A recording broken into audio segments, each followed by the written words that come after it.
home, aren't they, thinking, what on earth is this about?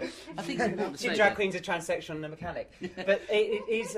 it does have a real heart. There's a real story to the show. I mean, yes, it's not just 3 hours of mindless gayness. It's not aimed at a gay audience specifically. It's a family show, basically, because it is about this makeshift family that are thrown together on this bus and bond together in the face of adversity, because they meet a lot of hostility out in the middle of outback Australia.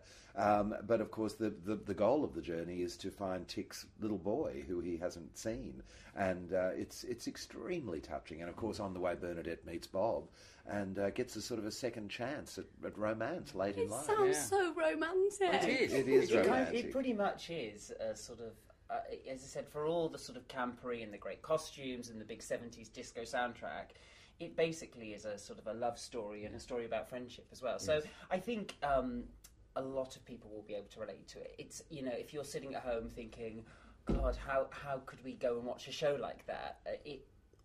I think a lot of people relate to it on many different levels, don't they? So it works, Musical ecstasy. Maybe. Or maybe not. But you were talking about the fact that it's not just about campness and gayness. There is a lot of campness, though, isn't there? I mean, you're all in dresses for most of it, which is... Did you enjoy it? It sounds fantastic. Well, I've done the heels before, so once on Rocky Horror, and I do enjoy playing with that character, but I have to find a bit of a line, I think, with my character, particularly in the sort of camp sense. But it is worth saying that it's a very funny show, and that's the one thing a lot of people have come up to me and said, you know, it's extremely funny. Even when you think it's going to get a little dangerous, suddenly it actually turns and becomes hilarious. The reactions from the audiences have been incredible. In the first preview night, it was extraordinary, wasn't it? I mean, the audiences absolutely love it. We've had a standing ovation every night, long may that rain, and they just go wild. Yeah.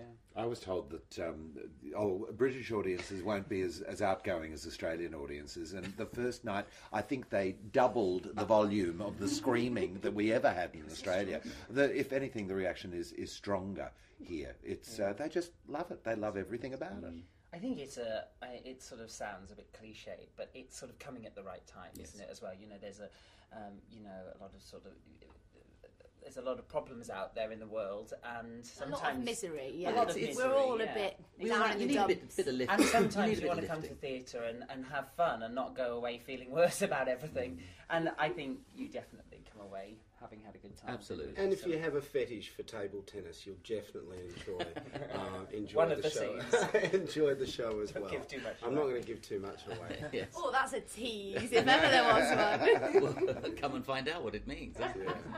And talking about the kind of the production, because it's a huge show, isn't it? How many? 500 costumes, massive amounts of dance numbers. Did any of you? I mean, Jason, did you find that kind of daunting